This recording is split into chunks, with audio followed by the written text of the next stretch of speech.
소리를 잃어도 사랑은 들립니다. 여러분 안녕하십니까? 따끈 신상 드라마를 소개해드리는 따상마입니다.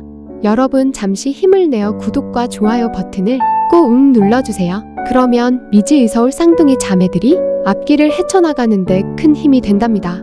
이제 미지의 서울 예고 속으로 흠뻑 빠져 들어가 봅시다. 미지의 서울. 드디어 진실과 마주한 이들의 반격이 시작됩니다. 청력을 잃어가는 호수, 미래를 노리는 직장 내 괴롭힘, 그리고 미지의 태몽 같은 꿈까지. 과연 이 사랑과 삶은 어떻게 흘러갈까요? 호수의 침묵, 사랑의 소리. 호수는 요즘 이상해졌습니다. 프로포즈 반지를 찾으러 갔다는 말도, 잘 안 들린다는 농담도 전부 농담이 아니었던 거죠. 사실 그 시작은 더 전부터였습니다. 예전에 호수가 통화하던 상대방, 그 통화 상대는 평범한 이름이 아닌 반지라는 이름으로 저장돼 있었죠. 이 장면을 목격한 시청자들은 그저 수상한 통화 상대가 아니라 호수가 오래전부터 뭔가를 준비해 왔음을 짐작하게 되었습니다. 그 시점 이후 미지가 무심히 던졌던 한마디가 있었습니다. 이젠 우리도 어디 여행이라도 가볼까? 아니면 같이 살 집부터 알아볼까? 그 말에 호수는 조용히 미지의 얼굴을 바라보며 말없이 웃었습니다. 그 웃음은 고마움이자 망설임이었죠. 그렇게 그는 혼자 조용히 종로에 수공예 반지 가게를 찾았습니다. 그가 남긴 메모엔 이렇게 적혀 있었습니다. 사이즈는 10호, 손가락 길이는 조금 긴 편이에요. 대신 무게는 가볍게. 이 사람 손엔 무거운 건 어울리지 않아요. 호수에게 반지는 단순한 선물이 아니었습니다. 불완전한 몸을 가진 자신이 누군가에게 함께하자고 말하기 위해 꺼낸 인생 최초의 용기였죠. 그러나 동시에 그의 귀는 조용히 세상과 멀어지고 있었습니다. 그날 새벽, 미지가 자는 옆에서 홀로 화장실에 앉아 조용히 귀를 만지작거리던 호수. 괜찮아, 그냥 피곤해서 그래. 하지만 그 말은 스스로에게 하는 위로였을 뿐. 며칠 전 호수는 개인 이비인후과를 찾았습니다. 간호사는 최근 자극에 대한 반응이 평소보다 느려졌네요. 정밀 검사가 필요할 것 같습니다. 의사는 조심스럽게 말을 꺼냅니다. 청력이 더 악화되었을 수 있습니다. 스트레스나 피로 때문일 수도 있지만 청신경 자체에 문제가 생긴 걸로 보입니다. 그 한마디가 그의 심장을 조여옵니다.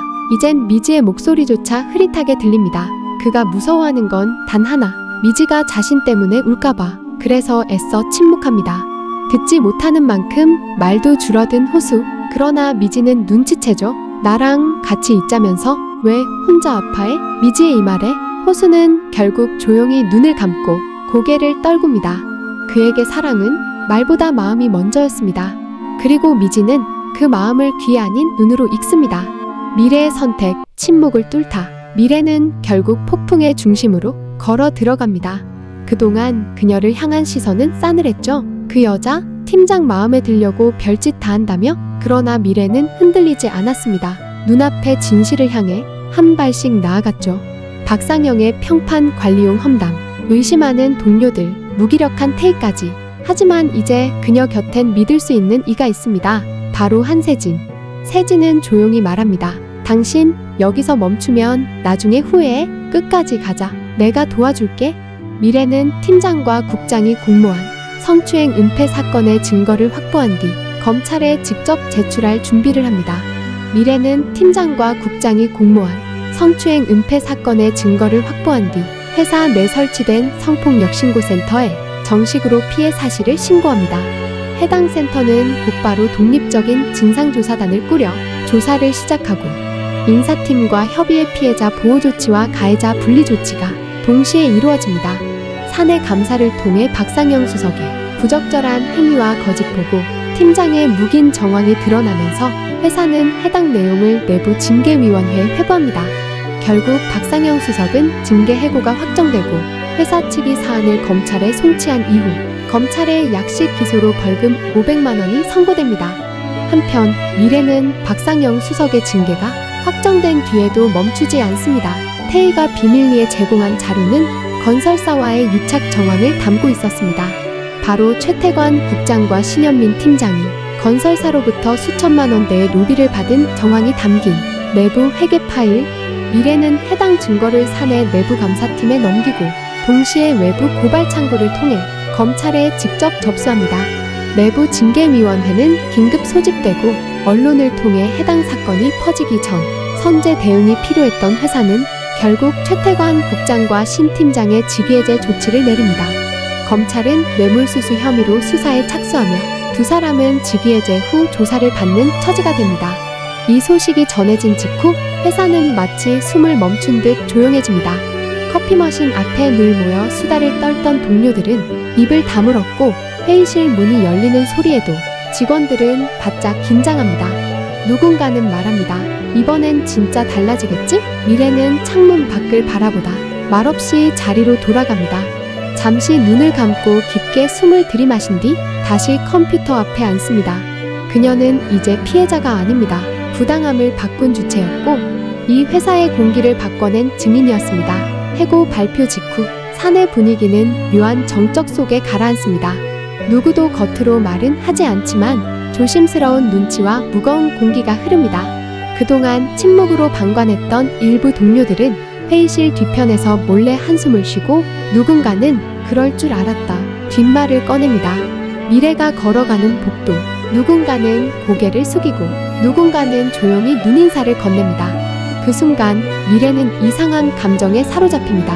이겼다는 느낌보다 겨우 여기까지 왔다는 안도, 그리고 마음 한켠에 남은 씁쓸함. 퇴근길 엘리베이터에서 혼자 남은 미래는 창가에 비친 자신의 얼굴을 바라보다가 문득 웃습니다. 이제야 조금은 나답게 사는 것 같아. 그녀의 손엔 사직서는 없었습니다. 오히려 빈 노트 한 장을 꺼내 조용히 적기 시작합니다. 기록을 남긴다는 건 잊지 않겠다는 뜻이니까. 한편 이충구는 이 상황을 뒤늦게 보고받고 당황하지만 이미 검찰 조사망에 들어간 이상 손 쓸 수 없는 상황임을 직감합니다. 한참을 참았던 감정이 터져나옵니다. 자신을 믿지 않았던 사람들, 진실을 외면하던 상사들, 그리고 그럼에도 끝까지 포기하지 않았던 자신에게 보내는 안도와 위로. 그녀는 이제 피해자가 아닙니다. 스스로의 목소리로 자신의 미래를 만들어 나가는 주인공이 되었습니다. 꿈, 그리고 다가온 기적. 어떤 아이가 있었어요. 나를 보며 웃는 그 웃음이 참 닮았어요. 미지는 말없이 창밖을 바라봅니다. 어젯밤 꾼 그 이상한 꿈. 아이가 그녀를 바라보며 웃고 있었죠. 태몽일까? 아님 그냥 우연한 꿈일까? 하지만 마음은 이상하게 따뜻합니다. 곁에서 고민형이 사라지고 의자 위엔 이제 미지와 미래 이름표만 남아있습니다. 어린 시절의 보호막은 사라졌고 이제 그녀들 스스로가 자신을 책임지는 시간이 된 것이죠. 호수는 말없이 미지의 손을 잡습니다. 아무 소리도 들리지 않지만 그녀의 손은 따뜻했습니다. 소리는 사라져도 마음은 안 사라지잖아요. 그쵸? 미지는 천천히 웃으며 고개를 끄덕입니다. 그리고 말없이 호수의 입모양을 읽습니다. 사랑해. 그 말은 소리보다 크게 미지의 가슴을 울립니다. 여러분의 소중한 시간과 관심에 진심으로 감사드립니다. 영상이 도움이 되셨다면 좋아요, 구독 버튼을 꼭 눌러 응원해주세요. 그러면 미지의 서울 쌍둥이 자매들이 앞길을 헤쳐나가는데 큰 힘이 된답니다. 앞으로 더 좋은 컨텐츠로 찾아뵙겠습니다. 여러분 감사합니다.